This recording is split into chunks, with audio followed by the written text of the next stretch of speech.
আমরা দুনিয়ার নিয়ামত খাওয়ার জন্য, দুনিয়ার বেতন পাওয়ার জন্য আমরা মাথার ঘাম পায়ে ফেলি, কিন্তু আখিরাতের চিরস্থায়ী জগতের চিরস্থায়ী সুখের ঠিকানা জান্নাত কামাইয়ের জন্য আমরা একটু কষ্ট করতে রাজি হই না। এটা আমাদের আপনাদের বেলায় না, সারা দুনিয়ায় একই অবস্থা। শুধু নারীদের নয়, পুরুষেরও একই অবস্থা। মসজিদে গেলে পরে একটু যদি গরম বেশি লাগে, দেখবেন কিসের তালিম তরবিয়ত, কিসের তসবিহ তাহলিল, ইমাম যদি সূরা একটু লম্বা পড়ে তাহলে ওদের কষ্ট হয়। সুতরাং দুনিয়াতে যারা চাকরি করে, ডিউটি করা অবস্থায় যত কষ্টই হোক, তার অন্তরে একটা আশা লুকায়িত থাকে যে মাস গেলে সে 50,000 টাকা বেতন পাবে। বেতন পাওয়ার পরে এই টাকা দিয়ে সে আনন্দ করতে পারবে, ঘর বাড়ি করতে পারবে, সুখ শান্তি সরঞ্জামাদি কিনতে পারবে। এই আশা তার অন্তরে থাকার কারণে দুনিয়ার এই ডিউটি করার কষ্ট তার কাছে কষ্টই মনে হয় না। আল্লাহু আকবার। ঠিক তদ্রূপ দুনিয়ার ইমানদারেরা, দুনিয়ার মুসলমানেরা আল্লাহ ওয়ালাদের জিন্দেগি তালাশ করলে দেখা যায় তারা এরকমভাবে দুনিয়ার সুখ শান্তিকে প্রাধান্য দিতেন না, দুনিয়ারে কিছুই মনে করতেন না। দুনিয়ায় এই আছি এই নাই, দুনিয়া যে অস্থায়ী, এই বিশ্বাস তাদের অন্তরে পুরাপুরিভাবে ছিল। আখিরাত যে চিরস্থায়ী, আখিরাত যে আসবে, কিয়ামত যে আসবে, কিয়ামতের ভয়াবহতা যে আছে, কবরের কষ্ট যে আছে, এই কথাও তাদের অন্তরে 100 থেকে 100 ছিল। যে কারণে আল্লাহ ওয়ালাদের অবস্থা, আল্লাহর ওলিদের অবস্থা, সাহাবায়ে কেরামদের অবস্থা, তাদের জিন্দেগি তালাশ করলে দেখা যায় তারা আখিরাতের সুখ পাওয়ার জন্য, আখিরাতের শান্তির জন্য, আখিরাতের জান্নাতের নিয়ামত খাওয়ার জন্য, বুক করার জন্য দুনিয়াতে তারা এরকমভাবে জীবন পর্যন্ত দিয়ে দিছেন। কিসের গরম, কিসের ঠান্ডা, আল্লাহু আকবার, কিছুই তারা এরকমভাবে চিন্তা করে না। এসব উপেক্ষা করে রাতকে রাত এরকমভাবে নামাজে দাঁড়ায়া নামাজ আদায় করতেন, রাতকে রাত আল্লাহর কোরআন তেলাওয়াত করতেন, রাতকে রাত আল্লাহর জিকির করে কাটিয়ে দিতেন। আল্লাহু আকবার। ও দুনিয়ার মুসলমান, নিজেকে দিয়াই তালাশ করে দেখেন, নিজেকে দিয়ে এক্সাম্পল দেন। আপনি যখন রান্না করে যান, মজার মজার খাবার যখন তৈরি করেন, আপনি যদি মনে করেন যে না এত গরমের মধ্যে আল্লাহু আকবার কিভাবে এরকমভাবে রান্না করার কষ্টের কাজ আমি করব। রান্না করে এক তো এরকমভাবে গরম, দ্বিতীয় আগুনের পারে বসে থাকতে হয়, সুতরাং আমি রান্না করব না। রান্না করার জন্য এরকম কষ্ট হবে বলে যদি কেউ এরকম রান্না না করে, তার কপালে যেমনভাবে খাবার জোটে না, সেই ততটুকু কষ্ট হবে বলে আল্লাহু আকবার যদি ইবাদত বন্দেগী না করে, আখিরাতের সুখের, আখিরাতের জান্নাতের নিয়ামতগুলিও তার কপালে জুটবে না। আল্লাহু আকবার। এই জন্য আসুন, দুনিয়ার রান্না করার কষ্ট আমরা সহ্য করি, গরম সহ্য করি, আল্লাহু আকবার। যদিও এরকমভাবে দুনিয়াতে পরবর্তীতে আরামের ব্যবস্থা আছে, ফেরের ব্যবস্থা আছে, যে কোনো মুহূর্তে চাইলে আপনি বের হয়ে ফেরের নিচে দাঁড়াইতে পারেন, কিন্তু আখিরাতের কষ্ট, কবরে আযাবের কষ্ট কিন্তু এমন না, শুরু হবে শেষ হবে না। জাহান্নামের আগুনের কষ্ট মনে চাইলে কিন্তু বের হওয়া যাবে না, মনে চাইলে পানি পান করা যাবে না, মনে চাইলে এরকম ফেনের নিচে দাঁড়ানো যাবে না। আল্লাহু আকবার। এই জন্য আসুন, আল্লাহ রাব্বুল আলামিন এই জন্য কোরআনুল হাকীমের মধ্যে ডাক দিয়ে বলছেন, ওয়াম্মা মান খাফা মাকাম রাব্বিহি ওয়া নাহান নাফসা আনিল হাওয়া ফাইন্নাল জান্নাতা হিয়াল মাওয়া। আল্লাহ বলেন, ওয়াম্মা মান খাফা মাকাম রাব্বিহি, যে বান্দাবান্দির অন্তরে এই বিশ্বাস আছে যে কাল কিয়ামতের দিনে আল্লাহর সামনে দাঁড়াতে হবে, আল্লাহ বলেন, ওয়াম্মা মান খাফা মাকাম রাব্বিহ। 2 নম্বর হলো ওয়ানাহান নাফসা আনিল হাওয়া। 1 নম্বর হলো আল্লাহর সামনে দাঁড়াইতে হবে, এই ভয় আমাদের অন্তরে স্থাপন করা। আল্লাহর সামনে মুখ দেখাতে হবে, আল্লাহর সামনে আমার সারা জীবনের হিসাব দেওয়া লাগবে। সারা জীবনের হিসাব দেওয়ার জন্যে এরকমভাবে কান গড়ায় দাঁড়াইতে হবে। 2 নম্বর হলো ওয়ানাহান নাফসা আনিল হাওয়া, নফসের কুপ্রবৃত্তি থেকে নিজেকে বিরত রাখতে হবে। তার মানে হলো নফসে গান শুনতে চায়, শোনা যাবে না। আল্লাহু আকবার। নফসে বেপরদায় ঘুরতে চায়, ঘোরা যাবে না। নফসে বাজারে যাইতে চায়, বাজারে যাওয়া যাবে না। নফসে চায় এরকমভাবে অন্যায়ভাবে পয়সা নষ্ট করতে, নফসে চায় এরকমভাবে আল্লাহু আকবার ওই বাড়িতে ওই দেশে আল্লাহর বিধিবিধান মানতে এরকম মন চায় না, ভাঙতে মনে চায়, মানতে মনে চায় না। আল্লাহর বিধান ভাঙতে মনে চায়, আল্লাহর বিধান ভাঙা যাবে না, মানা লাগবে। আল্লাহু আকবার। মানতে হবে, ভাঙা যাবে না।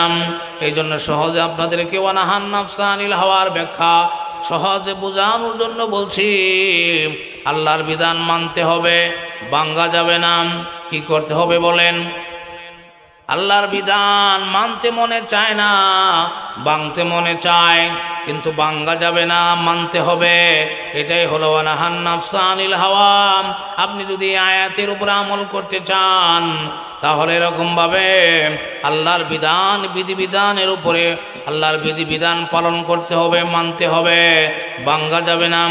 ভাঙা হলো নফসের কুপ্রবৃত্তি, আর মানা হলো এরকমভাবে নফসের সঙ্গে জিহাদ করা। এই কথায় আল্লাহ বলেছেন, যারা এরকমভাবে আমি আল্লাহর সামনে দাঁড়াতে হবে এই ভয় যারা অর্জন করে। 2 নম্বর ওয়ানাহান নাফসা আনিল হাওয়া, আমার বিধি বিধান ভাঙ্গে না বরঞ্চ পালন করে। আমি যা নিষেধ করি তা থেকে এরকমভাবে বিরত থাকে। আমি যা আদেশ করেছি আল্লাহু আকবার এই আদেশের উপরে আমল করে। আল্লাহু আকবার। আল্লাহর আদেশ কি? অসম্মানিত মা বোনেরা, নামাজ পড়া কার আদেশ বলেন? আল্লাহর আদেশ। পর্দা করা কার আদেশ বলেন? আল্লাহর আদেশ। জিকির করা কার আদেশ? আল্লাহর আদেশ। এরকমভাবে টাকা হলে হজ করা কার আদেশ? আল্লাহর আদেশ। টাকা হলে এরকম যাকাত দেওয়া কার আদেশ? আমার আল্লাহর আদেশ। সৎ কাজের আদেশ করা এটাও আমার আল্লাহর আদেশ। অসৎ কাজে নিষেধ করা এটাও আমার আল্লাহর আদেশ। এইভাবে এরকমভাবে আল্লাহর আদেশগুলি মানতে হবে, নিষেধগুলি থেকে বিরত থাকতে হবে। তাহলে আপনি নফসের সঙ্গে জিহাদ করলেন। আর আল্লাহ বলেন, এইভাবে যারা আমি আল্লাহর সামনে দাঁড়াতে হবে, কিয়ামতের দিন আমার সামনে হাজিরা দিতে হবে, এই ভয় যারা অর্জন করেছে, এই গুণ যারা অর্জন করেছে, 2 নম্বরে নফসের কুপ্রবৃত্তি থেকে এইভাবে যারা বেঁচে থাকছে, আমি আল্লাহ বলছি ফাইনাল জান্নাতা হিয়াল মাওয়া। আমি আল্লাহ তাদেরকে এরকমভাবে যে পুরস্কারটা দান করব, এই পুরস্কারের ঘোষণাও আমি আল্লাহর সাথে সাথে দিয়ে দিলাম। সুবহানাল্লাহ। তাহলে বোঝা গেল এই 2টা গুণ অর্জন যারা করবে, 1 নম্বর গুণ কি? আল্লাহর সামনে দাঁড়াতে হবে, এই ভয় অন্তরে স্থাপন করা। 2 নম্বর, নফসে যা চায় তা করা যাবে না, যা না চায় তার মানে আল্লাহর আদেশ মানতে হবে, আল্লাহর নিষেধও মেনে চলতে হবে। এইভাবে নফসের কুপ্রবৃত্তি থেকে যারা নিজেকে বাঁচায় রাখবে তাদের জন্য কি পুরস্কার? আল্লাহ বলেন ফাইনাল জান্নাতা হিয়াল মাওয়া। আল্লাহ বলেন আমি আল্লাহ তাদের ঠিকানা হবে জান্নাতুল মাওয়া। আমি আল্লাহ তাদেরকে জান্নাত দান করব, আর যে জান্নাতটা দান করব এই জান্নাতের নাম হলো জান্নাতুল মাওয়া। তাহলে 2টা গুণ যারা অর্জন করবে আল্লাহ তাদের ঠিকানা জান্নাত ঘোষণা করেছেন। কাল কিয়ামতের দিকে তাদের ঠিকানা কোথায় হবে? আল্লাহর জান্নাতে হবে। আর যে জান্নাতটা আল্লাহ তাদেরকে দান করবেন, আল্লাহ আয়াতে কারিমার ভিতরে এই জান্নাতের নামটা উল্লেখ করে দিয়েছেন। এই জান্নাতের নাম কি? জান্নাতুল মাওয়া। আল্লাহ রাব্বুল আলামিন এইভাবে করে সহজ করে আল্লাহ আমাদের সামনে বয়ান করে শোনায় দিচ্ছেন। আল্লাহর কথাগুলি আমরা বুঝি না, আল্লাহর কথাগুলি আমরা নেই না, খালি এই কান দিয়ে শুনি আর ওই কান দিয়ে বের করে দিই। এজন্য আসুন, আমি আয়াতি কারিমা এই জন্যে তেলাওয়াত করেছিলাম, আল্লাহ আমাদেরকে জান্নাত দান করবেন, এটা আল্লাহর ওয়াদা। আল্লাহ ওয়াদা করেছেন, যেমনভাবে আপনি যখন চাকরিতে যাবেন, চাকরিতে যাওয়ার সময়, জয়েন করার সময় যদি বলা হয় যে জনাব আমি চাকরি করব বটে, মাস গেলে আমার বেতন কি হবে, আমার বেতন কত দিবেন, হাদিয়া কত দিবেন, তখন যদি বলে আপনার বেতন হবে 50,000 টাকা, এই কথা শোনার পরে যদি আপনি বিশ্বাস করেন, তাহলে দেখবেন আপনার চাকরির কষ্ট আর কষ্ট থাকবে না। কষ্ট থাকবে না কেন? কষ্ট কি হবে না? অবশ্যই হবে। কিন্তু ওই যে 50,000 টাকা আপনাকে বেতন দিবে, এই বেতনের আশায় আপনার এই কষ্ট, আর আল্লাহু আকবার, আপনার এই কষ্ট এরকমভাবে সুখে রূপান্তরিত হয়ে যাবে। ঠিক তদ্রূপ আল্লাহ যে বলেছেন, ওয়াম্মা মান খাফা মাকামা রাব্বিহি ওয়া নাহান নাফসা আনিল হাওয়া ফাইন্নাল জান্নাতা হিয়াল মাওয়া।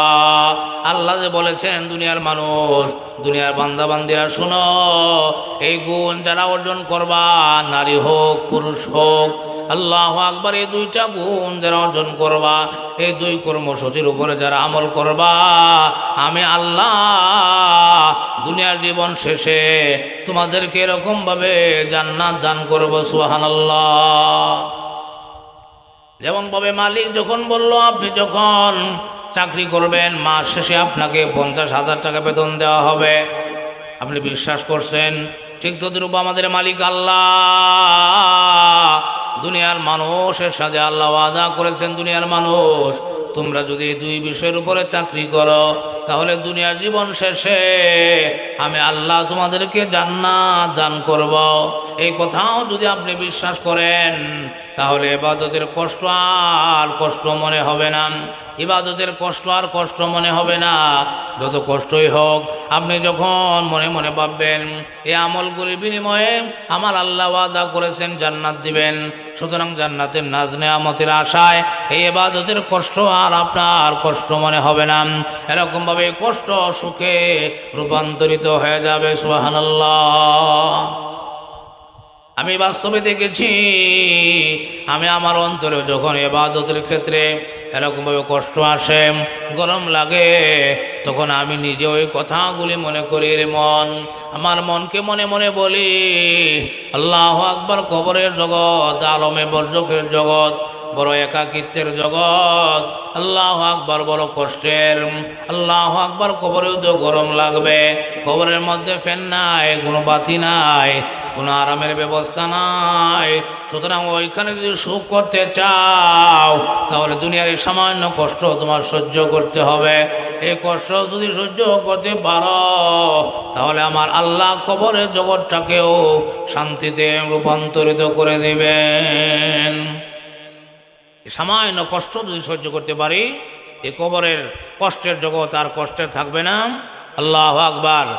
হাদিস শরীফের মধ্যে আসে, ইমানদার বান্দা বান্দীদের জন্য কবরটা হয়ে যাবে জান্নাতের টুকরা। সুবহানাল্লাহ।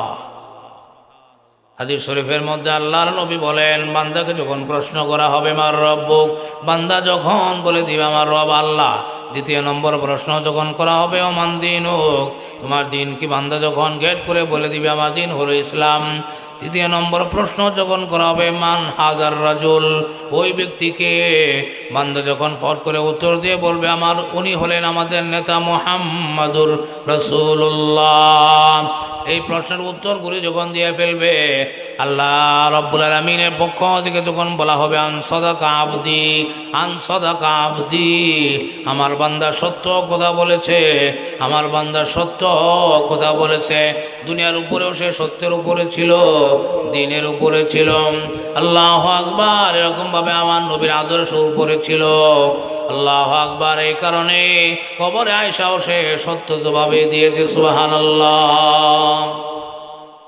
এইভাবে যখন উত্তর দিয়ে ফেলবে, আল্লাহ বলবেন আমার বান্দা সত্য বলেছে, এবার আমার বান্দাকে জান্নাতের পোশাক পরায় দাও, আমার বান্দাকে জান্নাতের পোশাক পরায় দাও, আমার বান্দার কবরের মধ্যে জান্নাতের বিছানা বিছায়া দাও। সুবহানাল্লাহ। এবার বলুন কবরটা কি আপনার জন্য জাহান্নাম রইল কিনা? না, কবরের মধ্যে যখন জান্নাতের বিছানা বিছায়া দেওয়া হলো, আপনাকে যখন জান্নাতের পোশাক পরায় দেওয়া হবে, জান্নাতের পোশাক পরাইয়া কবরটাকে জান্নাতের বিছানা বিছাইয়া বলা হবে এবার ঘুমাও। আব্দুর রহিম, ও আব্দুর রহিমের ছেলে, ও আব্দুর রহিমের মেয়ে, আল্লাহু আকবার, এভাবে বাপ দাদার নাম ধরে ধরে বলা হবে এবার ঘুমাও, কবরের জগতে ঘুমাও, নবদুলালির মতো ঘুমাও। আল্লাহু আকবারে ঘুম কিয়ামত পর্যন্ত ঘুমাবে। সুবহানাল্লাহ। 40,000 বছর এক ঘুমে কাটায় দিবে। কিয়ামতের মাঠ যখন কায়েম হয়ে যাবে, আল্লাহু আকবার, ফেরেশতারা ডাকতে থাকবে, উঠো আল্লাহর বান্দা উঠো। সে চোখ কেসলায় কেসলায় বলবে, হ্যাঁ ওরে এই মাত্র ঘুমাইলাম, আর কে আমাদেরকে ডাকতেছে? ফেরেশতার পক্ষ থেকে বলা হবে, না এই মাত্র ঘুমাও নাই, তুমি কিন্তু এই মাত্র ঘুমাও নাই, তোমার এরকম 40,000 বছর হয়ে গেছে, এবার উঠো। তুমি যে শুনেছিলা, বিশ্বাস করেছিলা, ইজা ওয়াকাতিল ওয়াকিআ লাইসা লিওয়াকাতিহা কাযিবাম খাফিদাতুর রাফিয়া। আল্লাহ যে কোরআনে বলেছিলেন কিয়ামত আসবে, কিয়ামত হবে, কিয়ামত সত্য, কিয়ামত অস্বীকার করার ক্ষমতা কারো নাই। তুমি যে বিশ্বাস করেছিলাম, আল্লাহ যে সূরা ওয়াকিয়ার মধ্যে বলেছিলেন, আর তুমি যে বিশ্বাস করেছিলা আখিরাতের দিনে, আখিরাতের দিনের ভয় যে তোমার অন্তরে ছিল, আর এই দিনে যে আল্লাহর সামনে দাঁড়ানোর কথা ছিল, ওই যে দেখো, উঠো, চক্ষুগুলি খুলিয়ে দেখো, কিয়ামতের মাঠ কায়েম হয়ে গেছে। আল্লাহু আকবার। কিয়ামতের মাঠ কায়েম হয়ে গেছে, উঠো দেখো। আল্লাহ যা বলেছিলেন সব সত্য। আল্লাহ যে কিয়ামতের দিনের কথা বলেছিলেন এটাও সত্য আগত হয়ে গেছে। উপরের দিকে তাকায় দেখো, আসমান নাই। আল্লাহু আকবার। দুনিয়া জমিন আর জমিন নাই, সব তামা হয়ে গেছে। বান্দা এরকম চোখ কেসলায়া, আল্লাহু আকবার, দুনিয়াতে যেরকম ভাবে ঘুম থেকে ওঠার পরে চোখ কেসলায়, এইভাবে চোখ কেসলায় কেসলায়া এরকম দেখবে যে হ্যাঁ আল্লাহ যে বলেছিলেন, ইজা ওয়াকাতিল ওয়াকিআ লাইসা লিওয়াকাতিহা কাযিবা, আল্লাহু আকবার, খাফিদাতুর রাফিআ। এই তো কিয়ামতের মাঠ। কাফেররা অস্বীকার করেছিল, কাফেররা বলেছিল, আইজা মিতনা ওয়া কুন্না তুরাবাও ওয়া ইযামান আইন্না লামাবউসুন। কাফেররা বলেছিল, কিসের কিয়ামত, কিসের হাসর নাসর, কিসের জান্নাত জাহান্নাম? আমরা যখন মরে মাটি হয়ে যাব, মাটির সাথে যখন আমাদের লাশ মিশে যাবে, মাটি যখন আমাদের হাড় গরু খেয়ে ফেলবে, আবার কিভাবে হাসরের দিন উঠব? কাফেররা এই কথা হাসি তামসা করে বলেছিল, আর আল্লাহ জবাবে বলে দিয়েছিলেন, তোমরা এরকম খেয়ালি পোলাও খাও, তোমরা এরকম মনে মনে কলা খাও, কিন্তু এমন একদিন আসবে, এই সত্যের দিনটা যখন আসবে, তখন তোমরা হায় আফসোস করবে, আর বলবে, এই তো মুহাম্মদ যে বলছিল, ইযা ওয়াকাতিল ওয়াকিআ লাইসা লিওয়াকাতিহা কাযিবা খাফিদাতুর রাফিআ। কিয়ামতের কথা যে মুহাম্মদ বলেছিল, মুহাম্মদের আল্লাহ যে কিয়ামতের কথা বলেছিল, মুহাম্মদ যে জান্নাত জাহান্নামের কথা বলেছিল, মুহাম্মদ যেরকম কিয়ামতের ভয়াবহতার কথা বলেছিল, মুহাম্মদ যে মহাপ্রলয়ের কথা বলেছিল, এই তো আগত হয়ে গেছে। বাম দিকে তাকায় দেখবে 5 লাখ টাকা দামের সারের মতো জাহান্নাম কুদাইতেছে, আর 70,000 শিকল দিয়া জান্নাতের বাই দেয়া দুনিয়ার 5 লাখ টাকা দামের সারকে যেভাবে 5-10 জনে মিলিয়া এরকম টাইনে ধরে রাখে, আর সার এরকম কুদাইতে থাকে, কিয়ামতের ভয়াবহ দিনে এরকম ভাবে জাহান্নাম কুদাইতে থাকবে, আর বলতে থাকবে, আমার খাবার দাও, জাহান্নামীরা কোথায়, আমাকে দাও। আল্লাহু আকবার। এই অবস্থা দেখিয়া কাফেররা এরকমভাবে কপালের মধ্যে চোখ কপালে উঠে যাবে, ভয়ে আতঙ্ক হয়ে যাবে। কিন্তু না, ওই দিন ভয় পাইলে কোনো লাভ নাই। আল্লাহ তো বলে দিয়েছিলেন দুনিয়াতে থাকতে ভয় করো। আম্মা মান খাফা মাকামা রাব্বিহি ওয়া নাহান নাফসা আনিল হাওয়া। আল্লাহ এই কথা যে বলেছিলেন এটা কোন দিনের জন্য? দুনিয়াতে থাকা অবস্থায় যদি আল্লাহকে ভয় করতাম, আল্লাহর সামনে দাঁড়াতে হবে, এই ভয় যদি দুনিয়াতে থাকা অবস্থায় করতাম, তাহলে আজকের দিনে তোমাদের কোনো ভয় ছিল না। কিন্তু ভয় করার সময় ভয় করো নাই, কষ্ট করার সময় কষ্ট করো নাই। এই জন্য তোমাদের কপালে আজকে কষ্ট, তোমাদের কপালে আজকে জাহান্নামের আগুন।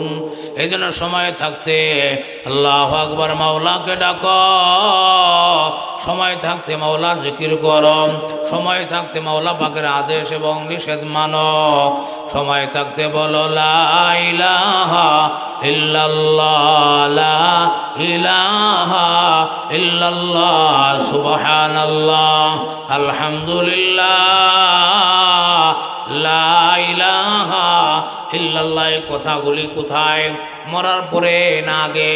মরার আগে যদি সুবহানাল্লাহ বলতে পারো, তাহলে আল্লাহ নবী বলেন একবার সুবহানাল্লাহ বলার কারণে এরকম জমিন থেকে আসমান পর্যন্ত যে শূন্যস্থান, এই শূন্যস্থানটা আমার আল্লাহ এই সুবহানাল্লাহ বলনেওয়ালা বান্দাবান্দির জন্য নেক দিয়া ভইরা দিবেন। সুবহানাল্লাহ, এত নেক, এটা কোথায়? এই কবরে যাওয়ার আগে পড়লে সব, আর দুনিয়া থেকে বিদায় হয়ে যাওয়ার পরে, কবর জগতে চলে যাওয়ার পর, হাশরের ময়দানে ভয় দেখার পরে যতই পড়ো লা ইলাহা ইল্লাল্লাহ, যতই পড়ো সুবহানাল্লাহ, কোনো লাভ হবে না। এক পয়সার কোনো লাভ হবে না, একটা নেকও হবে না। এই জন্য মা বোনেরা সময় পাইলে পড়েন সুবহানাল্লাহ, আলহামদুলিল্লাহ, লা ইলাহা ইল্লাল্লাহ। সময় পাইলে পড়বেন। আমরা তো সময় পাইলে বলি এবারে আফা বালানা, এই বাড়ির আফা এরকমভাবে নামাজ পড়ে না। উত্তর বাড়ির আফার মাথার চুল গেছে গাম, দক্ষিণ বাড়ির আফা এরকমভাবে আল্লাহু আকবার এমন রোগ হয়েছে মনে হয় যার বাস্তই না। আল্লাহু আকবার এরকমভাবে পশ্চিমে বাড়ি অমুকের বাপ বলে দোয়া খেলায়, পূর্বের বাড়ি অমুকে বলে পুলিশে দৈরা নিছে গা। এরকম সময় পাইলে আমরা ওকে জুম অনর্থক কথা বলি, অনর্থক গীবত করি। অথচ আল্লাহর ওলিদের, আল্লাহু আকবার, স্ত্রী আল্লাহর ওলিদের মেয়েদের অবস্থা কী ছিল, আল্লাহওয়ালাদের ঘরের অবস্থা কী ছিল। আল্লাহর ওলি এরকমভাবে স্ত্রী যখন রান্না বান্না করে, স্ত্রীর সাথে যায় এরকমভাবে রান্নার কাছে সহযোগিতা করে, স্ত্রী এরকমভাবে চুলার মধ্যে লাকড়ি লাগায়, স্বামীও এরকমভাবে আল্লাহু আকবার চুলার মধ্যে লাকড়ি দিয়া আগুনের দিকে তাকায়া চিন্তা করে, আহারে আমার আল্লাহ যে জাহান্নামের আগুনের কথা বলছে, জাহান্নামের আগুন তো দুনিয়ার এই আগুনের চাইতে আরো ভয়ঙ্কর, দুনিয়ার এই আগুনের চাইতে আরো ভয়ঙ্কর। স্বামী স্ত্রী এখানে বসিয়া বসিয়া আল্লাহর বয়ে চোখের পানি সারিয়া কান্দে। আর আমরা তো এরকমভাবে স্বামী আর স্ত্রী বৈশা বৈশা দুজনে বৈশা বৈশা গীবত করে, অনর্থক গীবত করে, দুনিয়াদারি আলাপ করে।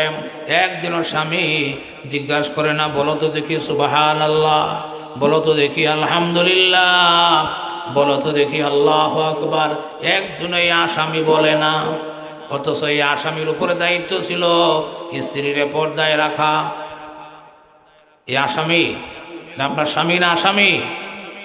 দুনিয়াতে স্বামী, কিয়ামতের দিনে হবে তার নাম হবে আসামি। এই জন্য এটা স্বামী না, এটা আসামি।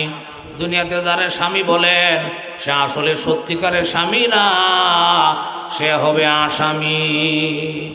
আপনি বলবেন তুমি তো আমার স্বামী না, তুমি হইলে আসামি। কারণ আমি পর্দা করতাম না, তুমি আমার কিছুই বলো নাই, নামাজও পড়তাম না, কিছুই বলো নাই, আল্লাহর আদেশ নিষেধ কিছুই মানতাম না, কিছুই বলো নাই, খালি টুরু টুরু ঘরের মধ্যে বয়ে বয়ে খালি গল্প গুজব করছো। জীবনে আমার কোনোদিন সুবহানাল্লাহ বলো নাই, শিক্ষাও দেয় নাই, একটা সূরা পারি কিনা জিজ্ঞাসা করো নাই।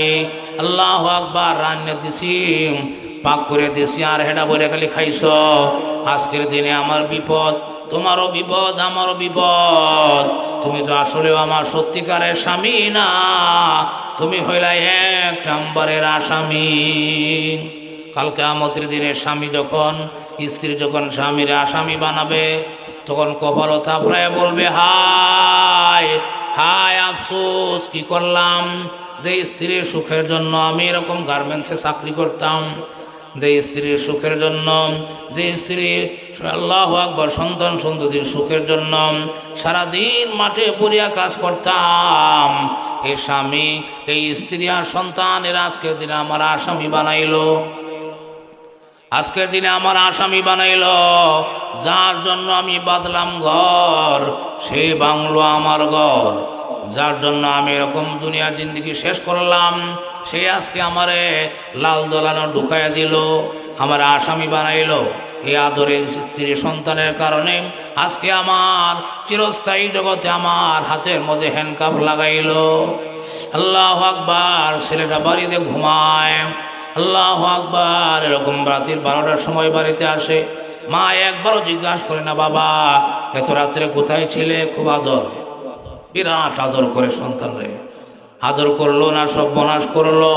মা বোনেরা, আপনাদের কাছে প্রশ্ন রাখলাম, শক্ত কথা বললে জানি বিরক্ত হন, শক্ত কথা বললে আমি জানি আল্লাহু আকবার মা বোনেরা বিরক্ত হয়, এই জন্য শক্ত কথা বলবো না। যা কিতাব কোরআনে আছে তাই আমি সুধাসুধি বলি।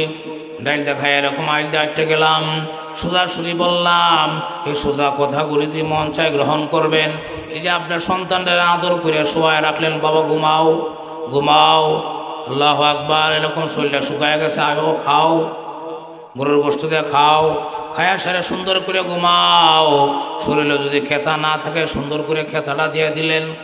এরপরে মশারি না থাকলে মশারিটা টাঙ্গায় দিলেন। এরপরে মশারি যদি না থাকে আল্লাহু আকবার 10 টাকা দামের একটা কয়েল জ্বালায় দিলেন। আর বললেন লড়াচড়া করি না, ঘুমাও, খুব আদর করে ঘুমাও। আপনি মনে করতেছেন আমি আমার সন্তানকে কত আদর করলাম। আল্লাহু আকবার। আমার বাসা খারাপ হয়ে যাচ্ছে, আল্লাহু আকবার। এই মুহূর্তে মেমোরি আমার মাথার মধ্যে রক্ত উঠে যাচ্ছে, এরপরেও রক্ত গরম করে কথা বললাম না, শুধু প্রশ্ন রাখলাম এই যে আদর করলেন এটা কি আসলেও সত্যিকারে আদর, না আপনি আপনার সন্তানকে নিজের হাতে ধইরা এরকম চরিত্রহীন বানায়া দিলেন, বেয়াদব বানায়া দিলেন, জাহান্নামে পাঠায়া দিলেন, নাউজুবিল্লাহ। আপনাদের কাছে প্রশ্ন, এই যে যা বললাম, ছেলেটা রাত্রে 12টা 1টায় বাসায় আসলো, আপনি আদর করে খাওয়ায়া সুন্দর করে মশাই টানায়া বলে দিলেন ঘুমাও, ফজরে ডাকও দিলেন না। ডাক দিবেন কি, নিজের অবস্থায় তো ভালো না। এই যে যা কিছু করলাম, যা কিছু বললেন, যা কিছু করলেন, নামাজও পড়লো না, রোজাও রাখে না, রাত্রির 12টা 1টা মদ গাঞ্জা খায়া আইসা ডুরসা বাসায় শুইল। এইভাবে আপনি পেটে রাখলেন, 2 বছর দুধ খাওয়াইলেন, এরপরে সাবাল খাওয়ার আগ পর্যন্ত বড় করলেন। এই যে যা কিছু করলেন, আপনি মনে করছেন যে আমি আমার সন্তানকে খুব আদর করলাম। আসলে কি আপনি আদর করলেন, না আপনি আপনার নিজ হাতে ধরে আপনার সন্তানকে জাহান্নামের পাঠায় দিলেন? আপনাদের কাছে আমার এই প্রশ্ন রাখলাম। এই প্রশ্নের উত্তর আপনারা এই লিখিত আকারে স্লিপ করে আমারে দিবেন। আপনি আপনার সন্তানের জন্য 18 বছর বয়স পর্যন্ত যা কিছু করছেন, না খাইলে বাবাই দৌড়ান দিলে আপনি আদর করে গেছেন, আয়ো আয়ো আমার বাড়াতে আয়ো, এই যে বাদ বাড়া আছে খাও, খায়া ঘুমাও, সু আদর করে ঘুমাইলেন। আসলে আপনি আদর করলেন, না আপনার ছেলেকে আপনি নিজ হাতে ধরে জাহান্নামে পাঠিয়ে দিলেন? এটা কি করলেন, এটা আপনাদের কাছে আমি প্রশ্ন রাখলাম। আপনাদের কাছে আমার প্রশ্ন রইল, এইভাবে আপনি আপনার সন্তানরে জাহান্নামের জন্য উপযুক্ত করাইতেছেন, উপযুক্ত বানাইতেছেন। আমি যে কথা বলছিলাম, আপনার স্বামী আসলেও স্বামী না, এটা আসামি। কাল কিয়ামতের দিনে আপনি কি বলবেন, যে তুমি আমার সত্যিকারের স্বামী না, তুমি হইলা সত্যিকারের একজন আসামি। কারণ তোমার উপরে আমার দায়িত্ব ছিল, পর্দা রাখার দায়িত্ব তোমার ছিল, হালাল হারামের দায়িত্ব তোমার ছিল। চুরি করে আইনা খাওয়াইবা না হালাল পথে কামাই করে খাওয়াইবা, গৃহস্থী করে খাওয়াইবা না এরকমভাবে ডাকাতি করে খাওয়াইবা, এই খাওয়া পড়ার দায়িত্বটা এরকমভাবে তোমার উপরে ছিল। আপনাদের কাছে আরেক প্রশ্ন, আপনার কাপড় চোপড়, আপনার সন্তানের দেখাশোনার জিনিসপত্র, এরপরে সংসারে যা প্রয়োজন আছে, এই সমস্ত প্রয়োজনের দায়িত্ব কার উপরে বলেন? দায়িত্ব হচ্ছে আপনার স্বামীর উপরে। আপনি তার প্রতি দয়া করিয়া আপনি গরু লয়ে গেলেন, গাকের বন্ধ, আহারি আমার বেড়াটা কত কষ্ট আমার জন্য করে, আর আমি বাড়িতে বই বই খামু, গরু ছাগল লয়ে গেছে একবারে এই বিশাল বন্ধে। মন খারাপ করবেন না, আমি এক্সাম্পলের জন্য বলতেছি। আপনি ছাগলও রাখতে পারবেন, গরুও রাখতে পারবেন, কিন্তু বিষয়টা হচ্ছে এইভাবে বেমালুম অবস্থায় নয়। আল্লাহর ভয় অন্তরে রাখেন। যে অবস্থায় যতটুকু পর্দা করার, আল্লাহর ভয় অন্তরে রাইখা যতটুকু করার, এইটুকু আপনি করেন। আপনি যদি বেপরোয়া হয়ে যান তাহলে কিন্তু আপনিও বাঁচতে পারবেন না, আর আপনি যার প্রতি মায়া করিয়া আপনি বেপরদায় চলতেছেন তাকেও আপনি ঠিক রাখতে পারবেন না। সেও ধ্বংস হবে, সেও যে জাহান্নামে যাবে, আপনিও তার সাথে সাথে সেই জাহান্নামে যাইতে হবে। আপনাদেরকে জাহান্নাম থেকে বাঁচাবার জন্যই আমি এইভাবে আপনাদের সামনে কথাগুলি উপস্থাপন করছি, মন খারাপ করার জন্য না। সুতরাং সুতরাং আসুন আমরা এরকমভাবে আল্লাহর ভয় অন্তরে স্থাপন করে চলি, জীবনযাপন করি। স্বামীর ব্যাপারে ওইরকমভাবে সজাগ হই। আপনি তো কখনো চাইবেন না যে দুনিয়াতে আপনার স্বামীর শরীরের মধ্যে যদি একটা মশা বয়। আল্লাহ আকবার। গত কয়েকদিন আগে রাত্রেবেলা আমার ঘুম হয় না, রাত্রেবেলা আমার ঘুম নাই, ডায়াবেটিস বাড়তি, এরপরে গলার আওয়াজ এরকম নষ্ট হয়ে গেছিল। বাড়িতে শুধু দেখাও করি নাই, ফোনে শুধু কেবল কথা বলছি। আমার অবস্থা জেনে সেও কান্নাকাটি করেছে। তার মানে আমার কষ্টই তার কষ্ট, আমার সুখই তার সুখ। আল্লাহ আকবার। দুনিয়াতে থাকা অবস্থায় কোনো স্ত্রী এরকম চায় না তার স্বামীর শরীরের মধ্যে একটা মশা বসুক, তার স্বামীকে কেউ গালিগালাজ করুক, এটা কেউ চায় না। কিন্তু আপনি চান না, ঠিক আছে, কিন্তু এমন একদিন আসবে যেদিন আপনিও বাঁচতে পারবেন না, আপনার স্বামীও বাঁচতে পারবে না। ওই দিন বাঁচার জন্য কি করণীয় এটা আজকে আমাদের জানতে হবে, মানতে হবে। আমার আল্লাহর হুকুম মানতে হবে, আমার আল্লাহর আদেশ এবং নিষেধ মেনে চলতে হবে। আল্লাহু আকবার। এইভাবে যদি সাংসারিক জীবনে স্বামী আর স্ত্রী একসাথে আমলে সহযোগিতা করেন, আল্লাহু আকবার, তাহলে কাল কিয়ামতের দিনে আপনার স্বামী আর স্ত্রী, সন্তান সন্ততি, দুনিয়াতে যেরকম সবাই একসাথে বসে আনন্দ করেন, বেহেশতের মধ্যে এরকমভাবে পুরা পরিবার নিয়ে আপনি আনন্দ করতে পারবেন। সুবহানাল্লাহ। সম্মানিত মা বোনেরা, আল্লাহ পাক রব্বুল আলামিন আমাদের সবাইকে আমাদের পারিবারিক জীবনের জন্য, আমার স্বামীর ব্যাপারে, ছেলে সন্তানের ব্যাপারে, স্ত্রীর ব্যাপারে যেন আমরা আল্লাহকে ভয় করতে পারি। আমার আল্লাহ আমাদের সবাইকে তৌফিক দান করুন। সবাই বলুন আমিন। আমি আপনাদের সামনে সূরাতুল ওয়াকিয়া তেলাওয়াত করেছিলাম। অনেক লম্বা আলোচনা করার ইচ্ছা ছিল সূরাতুল ওয়াকিয়া নিয়ে, কিছু কথা আপনাদেরকে শোনাবো। তবে আমার শরীরের অবস্থাও ভালো না, আলোচনা মোটামুটি দীর্ঘ সময় হয়ে গেছে, এখন আর সামনের দিকে যাইতে পারতেছি না। আল্লাহ পাক রব্বুল আলামিনই তৌফিক দান করেন। তাহলে সামনের সপ্তাহে আপনাদের জন্য সূরাতুল ওয়াকিয়া থেকে কিছু কথা আপনাদেরকে বলবো। শুধু প্রসঙ্গক্রমে সূরাতুল ওয়াকিয়া 2-3টা আয়াত আমি আপনাদের সামনে তেলাওয়াত করেছিলাম। এই জন্য এই সূরাতে আল্লাহ রাব্বুল আলামিন কিয়ামত যে সত্য, কিয়ামতের দিন যে আমাদের কি অবস্থা হবে, কিয়ামতের দিনের আযাব গজবের মহাপ্রলয়ের কিছু অবস্থা আল্লাহ এই সূরাতে ধরে তুলেছেন। এই জন্য আমি আপনাদের সামনে কয়েকটা কথা আমি বলছি। সুতরাং আমরা যদি সবাই কাল কিয়ামতের দিনে ছেলে সন্তান, স্ত্রী সন্তান সন্ততি নিয়ে যদি আমরা আখিরাতের দিনে একসাথে আনন্দ করতে চাই, তাহলে দুনিয়ার জিন্দেগিতে, পারিবারিক জীবনে, সাংসারিক জীবনে আমাদের কি করতে হবে? ছেলে মেয়ে, মা মেয়ে, স্ত্রী সন্তান সন্ততি সবাই মিলে আমাদের আমল করতে হবে। বাবারা খালি যায় বেঁকে বেঁকে মসজিদও যায়, বেঁকে বেঁকে লাড়িতে বর্জা কুহায়া খালি মসজিদও যায়, আর যৌবন করে তো নামাজ পড়ছেই না। খালি বাবাটা যায়, আর পরিবারে যেটি আছে এটি একটাও পশ্চিম বা ফিরে একবারে ফিস লাগাইয়াও পড়ে না। তাহলে কি মনে করেন সবাই মিলে একসাথে জান্নাতে যাওয়া যাবে? এই জন্য এই পুরা পরিবারের দায়িত্ব হচ্ছে আপনার উপরে। সন্তানাদিকে ভালো বানানোর দায়িত্ব হচ্ছে মা বাবার। সুতরাং আপনারা আপনাদের সন্তানের ব্যাপারে সজাগ হন। আমি আপনাদের সামনে আরেকটা দোয়া, এটা আল্লাহর কথা। কার কথা? আল্লাহর কথা। এ সূরা আল ফুরকানের 13টা গুণ, 13টা বৈশিষ্ট্য আল্লাহ আলোচনা করতেছেন। এর মধ্যে 13 নম্বর গুণের কথা, এই 13টা গুণের সর্বশেষ যে মমিন বান্দাবান্দি যারা হবে, যারা 1 নম্বরের মমিন হবে, তাদের করণীয় কাজগুলি বর্ণনা করতে যায় 13 নম্বর গুণ সম্পর্কে আল্লাহ বলেন, যারা আমার প্রিয় বান্দা বান্দি হবে, যারা রহমানের বান্দা হবে, আল্লাহর প্রকৃত বান্দা হবে, সত্যিকারের বান্দা হবে, তাদের এরকমভাবে 13টা গুণ অর্জন করবে। এই 13 গুণের মধ্যে 13 নম্বর গুণ হলো আল্লাহ বলেন, ওয়াল্লাযীনা ইয়াকুলুনা রব্বানা হাব লানা মিন আজওয়াজিনা ওয়া যুররিয়াতিনা কুররাতা আ'য়ুনিন ওয়াজআলনা লিল মুত্তাকিনা ইমামা। আপনারা মুখস্থ করেন, রব্বানা হাব লানা মিন আজওয়াজিনা ওয়া যুররিয়াতিনা কুররাতা আ'য়ুনিন ওয়াজআলনা লিল মুত্তাকিনা ইমামা। এটা কোরআন শরীফের একটা আয়াত। এটা আমাদের জন্য দোয়া। প্রত্যেক মা বাবার জন্য এটা দোয়া। প্রত্যেক মা বাবা আল্লাহর কাছে এইভাবে দোয়া করবে, রব্বানা হাব লানা মিন আজওয়াজিনা ওয়া যুররিয়াতিনা কুররাতা আ'য়ুনিন ওয়াজআলনা লিল মুত্তাকিনা ইমামা। আমি দোয়া করি প্রায় সময়।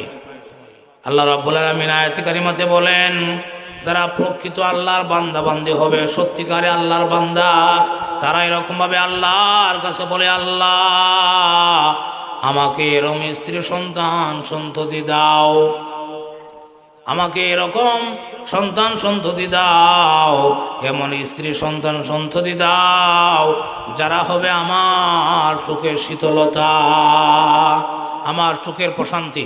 আরো সহজ করে বলি, যারা প্রকৃত আল্লাহর বান্দা তারা আল্লাহর কাছে কি বলে, যে হে আমাদের রব, আমাকে এমন স্ত্রী সন্তান দাও যারা হবে আমার চোখের প্রশান্তি।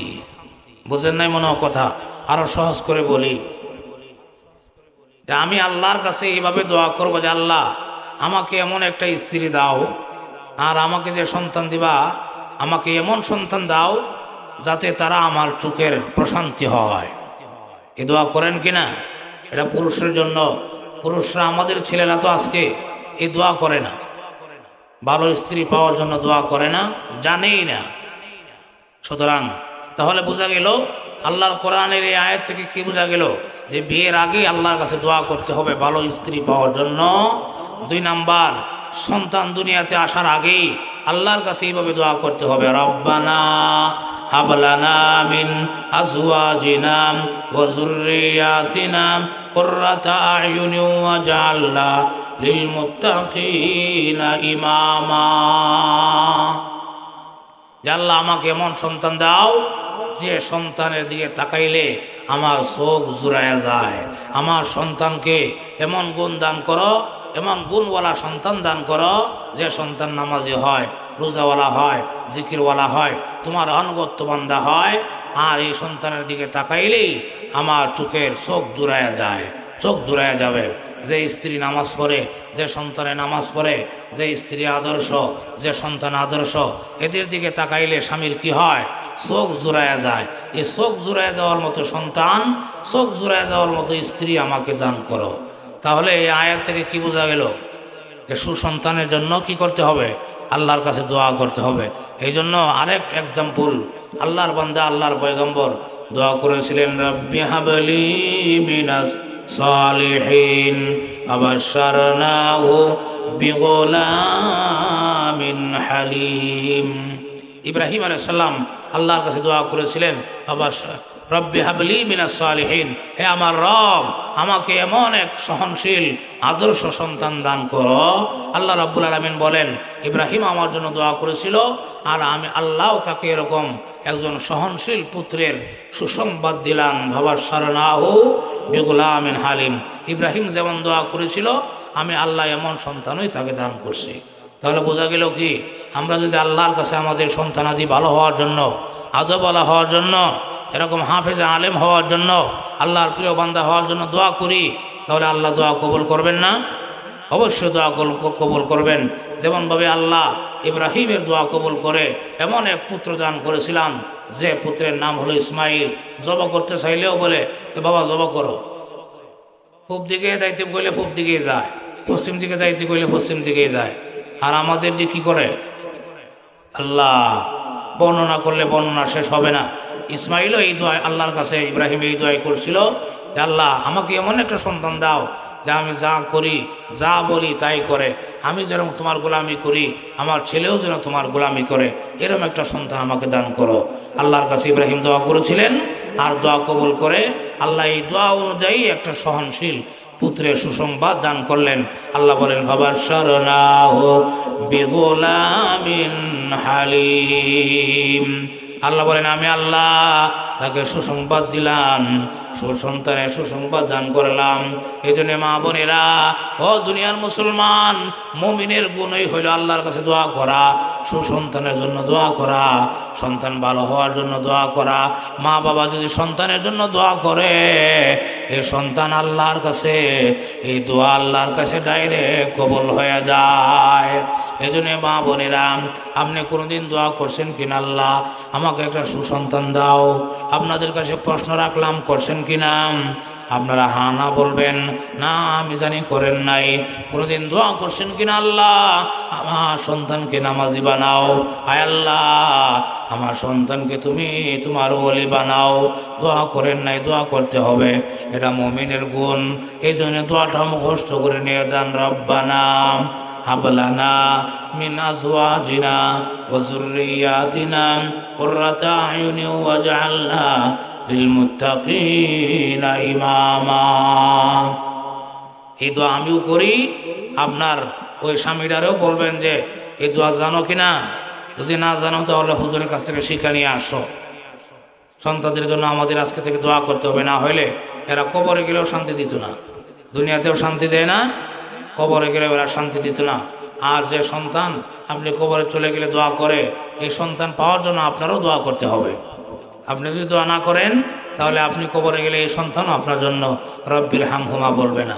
আপনি যদি রব্বানা হাবলানা মিন আজওয়াজিনা কন, তাহলে আপনি দুনিয়া থেকে যেদিন চলে যাবেন আপনার ছেলেও আপনার জন্য রব্বির হামহুমা বলবে। পরিষ্কার কথা।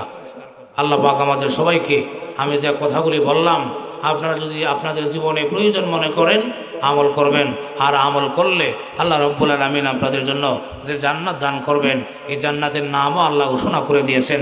আল্লাহ বলেন ফাইনাল জান্নাতা হিয়াল মাওয়া, আমি আল্লাহ তোমাদেরকে জান্নাতুল মাওয়া দান করব, তোমাদের ঠিকানা হবে জান্নাতুল মাওয়াতে। আল্লাহ পাক সবাইকে আমল করা তৌফিক দান করুন, আমিন।